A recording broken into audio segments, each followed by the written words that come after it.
Close down the hatches, like just stop, everything. Oh God, I can't let anything out. But ultimately, if you do that to your business, what are you doing to it? You're slowly killing it, aren't you? You're just letting it dwindle. There's no way for the revenue to come back in. So for you guys, it's really important to, when you're looking at your cash flow as well and revenue, it's about thinking what drives your revenue. So in one of my businesses, I knew that if I spent £3 on a Google click, 1 in 10 of my Google clicks would come through. So I knew that for, every 10 clicks, it would cost me about £30 for a lead. So I obviously knew where my money needed to go. And on top of that, at the time I had a rep that converted at about 33%.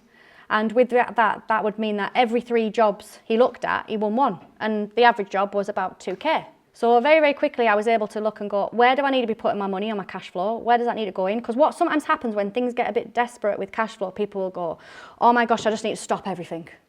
Like stop marketing, stop doing all this stuff because the cash is low.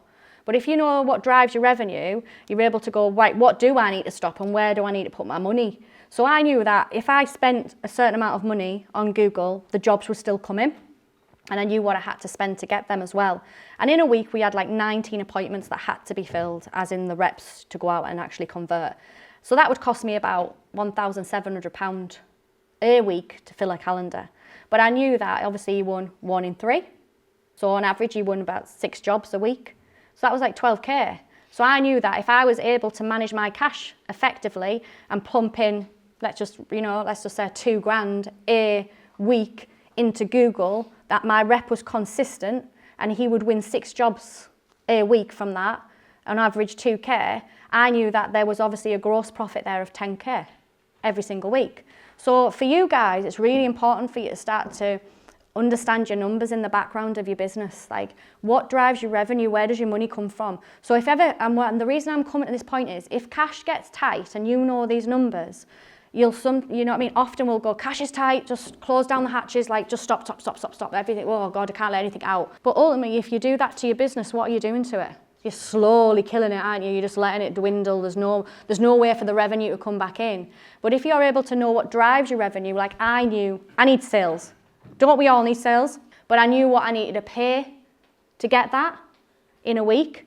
So I was still at the time like going, right, when cash was tight, I still need that money. That's ring fence. I cannot allow I have to have that money go out, because if I don't, I'm actually going to kill this business from the inside, myself.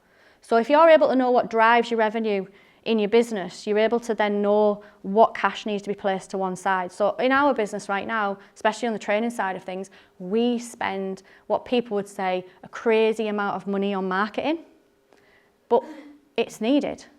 If we were to cut that, we're cutting the legs off the business. So a lot of the time people will look and go, oh gosh, I shouldn't be spending my money there, that's too much money. But you need to know your figures, because then I look and I go, I need to spend more. Put more and more and more in it. And that's purely because I know my numbers and I'm able to look at my cash flow and predict. So for my cash flow there, especially in that business, I was able to go, if I spend £1,700, he gets these jobs, and I was able to go, well, I'm expecting this money to then on average drop in as a prediction, if that makes sense.